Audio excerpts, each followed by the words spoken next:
আসসালামু আলাইকুম everyone, welcome back to my another new blog. কী অবস্থা আপনাদের সবাই কেমন আছেন? আলহামদুলিল্লাহ, আমরা সবাই ভালো আছি। তো ঈদের পর দিনের ব্লগটা আজকে শেয়ার করছি। একটু ব্যস্ততায় সময় যাচ্ছে, সেজন্য গতকালকে ব্লগ শেয়ার করতে পারি নাই। তো ঈদের পর দিন সকালবেলা ঘুম থেকে উঠেই আমি রান্নাতে চলে আসলাম। অলরেডি আমার শাশুড়ি মা অনেক সকালবেলা উঠেই রান্নার সব প্রিপারেশন করে নিয়েছে। তো এখানে ডিমগুলোও সেদ্ধ করে রেখেছিল। এখন আমি ডিমগুলোকে ভেজে নিচ্ছি। ডিমের কুরমা রান্না করব। আজকে বাসায় গেস্ট আসবে, আমার ননদ আসবে, মানে উর্মি আসবে শ্বশুর বাড়ি থেকে, সাথে ওর শ্বশুর শাশুড়ি হাজব্যান্ড সবাই আসবে। তো ডিমের কুরমা রান্না করার জন্য এখানে আমি ডিমগুলোকে হালকা করে ভেজে নিয়েছি। তারপর এখন মশলাটা কষিয়ে নিচ্ছি। লাল মরিচের গুঁড়াটা এত বেশি লাল ছিল, দেওয়ার সাথে সাথে কালার হয়ে গেছে। হলুদ দেই নেই, বাট মনে হচ্ছে যে হলুদ দিয়ে ফেলছি। তো এই তো এখন মশলা কষানোর পর ডিমগুলা দিয়ে একটু ভালো করে মশলার সাথে কষিয়ে নিব। আর তারপর আমি এখানে দুধ দিয়ে দিব। তারপর হয়ে যাবে মজাদার ডিমের কুরমা। কুরমাটা রান্না হয়ে গেলে তারপর আমি এটাকে বেড়ে রেখে এই প্যানের মধ্যে আমি চিংড়ি মাছ ভুনা করে নেব। আর আজকের জন্য রোস্ট আর গরুর মাংস ঈদের দিনই রান্না করে নিয়েছিলাম, যেহেতু পরদিনই মেহমান আসবে আর আমাদের এখানে গ্যাসেরও সমস্যা, যার কারণে একসাথেই রান্না করে নিয়েছি। রান্না করে আলাদা করে আজকের দিনেরটার জন্য সেটা ফ্রিজে রাখা হয়েছে। তো এখন জাস্ট গরম করা হবে। তো এতে করে একটু সময়টাও বেঁচে গেল। তো লাস্টে আমি অল্প একটু বেরেস্তা দিয়ে দিলাম। তো আমার হয়ে গেছে ডিমের কুরমা। চিনি দিয়েছিলাম, ঘি দিয়েছিলাম, কেওড়া জল দিয়েছি। আর এই তো রান্না হয়ে গেল ডিমের কুরমা। এখন আমি রান্না করব চিংড়ি মাছ ভুনা, তারপর বড় মাছের একটা ভুনা করব। তো প্রথমে চিংড়ি মাছটা ভুনা করে নিচ্ছি। আর আমার শাশুড়ি ওইদিকে ওই চুলাতে, যে ন্যাচারাল যে গ্যাস আর কি, ওই চুলাতে মাসকলাইয়ের ডাল রান্না করতেছিল, রান্না করে ফেলছে সকালবেলা। তো এখন মাছ ভাজতেছে, বড় মাছ ভাজতেছে। আর মাছের একটা ভর্তা বানাবে, তেলাপিয়া মাছের একটা ভর্তা বানাবে। তেলাপিয়া মাছগুলো ভাজতেছে আর এদিকে আমি রান্না করে নিচ্ছি। রান্নাটা শেষ করে তারপর নাস্তা করব। তো এই তো চিংড়ি মাছগুলো একটু হালকা করে ভেজে নিচ্ছি, জাস্ট দুইটা উল্টান দিয়ে আমি নামাই ফেলবো। বেশিক্ষণ ভাজলে আবার চিংড়ি মাছ শক্ত হয়ে যাবে। তো ভিডিওটা করে দিচ্ছিল আমার হাজব্যান্ড। ভয়েসের ব্যাকগ্রাউন্ডে অনেক নয়েজ আসতে পারে ফ্যানের, কারণ আমি ফ্যানের নিচে বসে ভয়েস দিচ্ছি। এত বেশি গরম, ফ্যান অফ রেখে ভয়েস দেওয়া কিছুতেই সম্ভব না। আর ঈদ আসছে পর্যন্ত কারেন্ট, মানে ইলেকট্রিসিটি ভদ্র হয়ে গেছে, এখন খুব একটা ডিস্টার্ব করে না। আলহামদুলিল্লাহ, ভালোই কারেন্ট থাকে। ঈদের দিন পুরো দিনই কারেন্ট ছিল। ঈদ আসলে একটু কারেন্টটা ভালো থাকে। তো এই যে এখানে আমার চিংড়ি মাছ ভুনার জন্য মশলা কষিয়ে ভাজা মাছগুলো দিয়ে এখন অল্প করে একটু পানি দিয়ে দিলাম, এটাতে চিংড়ি মাছটা রান্না হবে। আর এই যে আমার শাশুড়ি মাছ ভেজে দিয়েছে। এখন এই মাছটাও আমি এখন রান্না করব পেঁয়াজ দিয়ে। লাস্টে একটু ধনেপাতা অ্যাড করে দিচ্ছি। তো মাছটা রান্না করা হয়ে গেলেই রান্না মোটামুটি শেষ। আর পোলাওটা রান্না করব, ভাত রান্না করা হবে। গরু মাংস রোস্ট তো রান্না করাই আছে। তো এই আজকের মেনু। এই যে আমার চিংড়ি মাছ ভুনা হয়ে গেছে। আর এখানে এখন আমি বড় মাছটা ভুনা করব, তার জন্য মশলা কষিয়ে নিচ্ছিলাম। এখন দিয়ে দিচ্ছি ভেজে রাখা মাছ। ঝোলটা আমি প্রথমেই দিই না মাছ তরকারিতে, প্রথমে মশলার সাথে ভালো করে একটু ভাজা মাছটাকে কষিয়ে নিই। এতে মশলাটা মাছের ভেতরে একটু ভালো করে যায়। তারপর একটু কষানোর পর আমি ঝোলটা অ্যাড করি। আমার কাছে মনে হয় প্রথম দিকেই ঝোলটা দিয়ে দিলে মাছটার ভেতরটা মশলাযুক্ত হয় না। এখন লাস্টে একটুখানি টমেটো কাঁচামরিচ দিয়ে দিলাম। আর নামানোর আগে দিয়ে দিব ধনেপাতা। এর মধ্যে আবার গ্যাস চলে গেছিলো, তো তারপর আবার গ্যাস আসছে।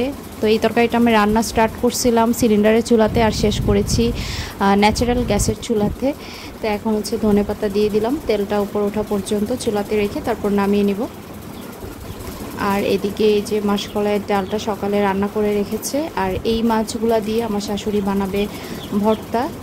তো আমার রান্না শেষ, আর শাশুড়ি মা ভর্তাটা বানাবে। মাসকলাইয়ের ডাল তো রান্না করাই হয়েছে। আর আমি এখন নাস্তা খাবো, নাস্তা খেয়ে পোলাওটা রান্না করব। এদিকে আরিশ বাহির থেকে ছোট ছোট আম নিয়ে আসছে।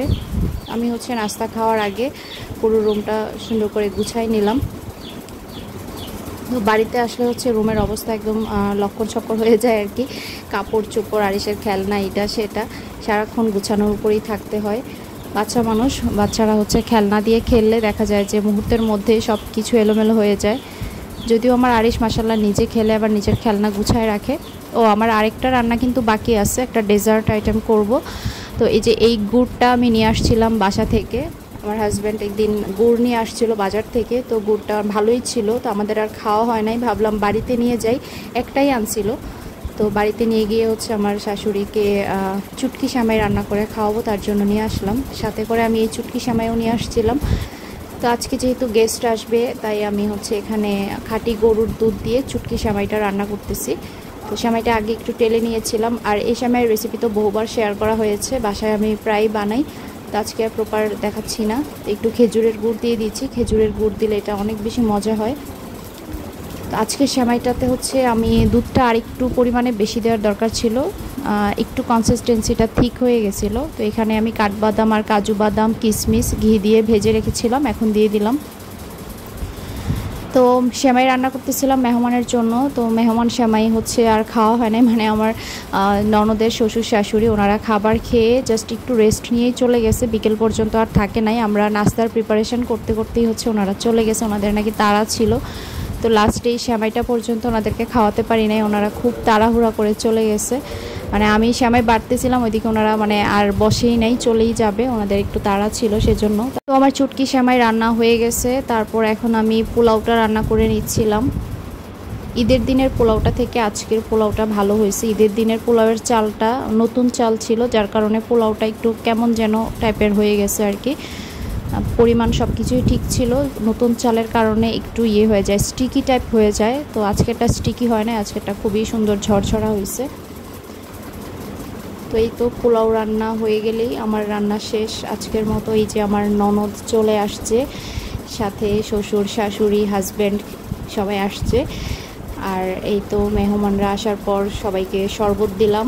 আর এখানে আরিশ তো তার ছোট ভাইকে পেয়ে খুশিতে পাগল পাগল হয়ে গেছে, সে যে কি ওয়েট করতেছিল উমাইর বেবির জন্য। আমার ননদের বেবির নাম হচ্ছে উমাইর। উমাইরকে আরিশ প্রচণ্ড লাভ করে, সে একটু পরপরই বলে উমাইর তোমাকে আমি অনেক ভালোবাসি।